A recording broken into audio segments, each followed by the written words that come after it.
Pro kabaddi season 11 కోసం Telugu Titans రైడర్స్ని తీసుకునేటప్పుడు ఒక స్ట్రాటజీని ఉపయోగించాలి. ఆ స్ట్రాటజీ ఏంటో ఈ వీడియోలో నేను మీకు తెలియజేసే ప్రయత్నం చేస్తాను. సో వీడియో కనుక మీకు నచ్చినట్లయితే లైక్ చేయండి, షేర్ చేయండి, మన ఛానల్ని సబ్స్క్రైబ్ చేసుకుని పక్కన ఉన్న బెల్ ఐకాన్ ప్రెస్ చేసి ఆల్ ఆప్షన్లో సెట్ చేసుకోండి. అండ్ ఇలాంటి మరిన్ని వీడియోస్ కోసం ఛానల్ని డైలీ ఫాలో అవడానికి ట్రై చేయండి.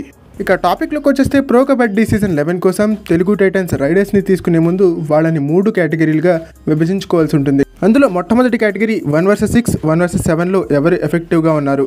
సెకండ్ కేటగిరీ 1 vs 5, 1 vs 4లో ఎవరు ఎఫెక్టివ్గా ఉన్నారు.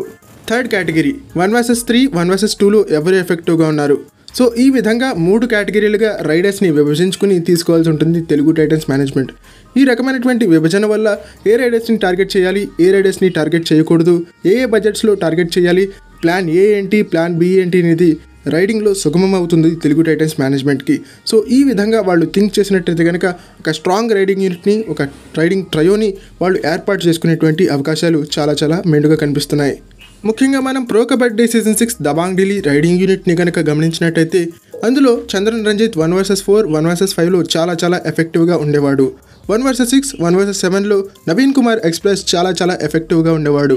అండ్ 1 vs 2, 1 vs 3లో మిరాజ్ షేక్ చాలా ఎఫెక్టివ్గా ఉండేవాడు. సో ఈ నేపథ్యంలో వాళ్ళ రైడింగ్ ట్రయో చాలా సక్సెస్ఫుల్ రైడింగ్ ట్రయోగా ప్రో కబడ్డీ సీజన్ 6లో వెలుగొందింది. సో ఈ నేపథ్యంలో ఈసారి తెలుగు టైటన్స్కి కూడా అలాంటి స్క్వాడ్ని కనుక తీసుకున్నట్టయితే తెలుగు టైటన్స్ కూడా ఒక స్ట్రాంగ్ రైడింగ్ యూనిట్గా తయారయ్యేటువంటి అవకాశం ఉంటుంది.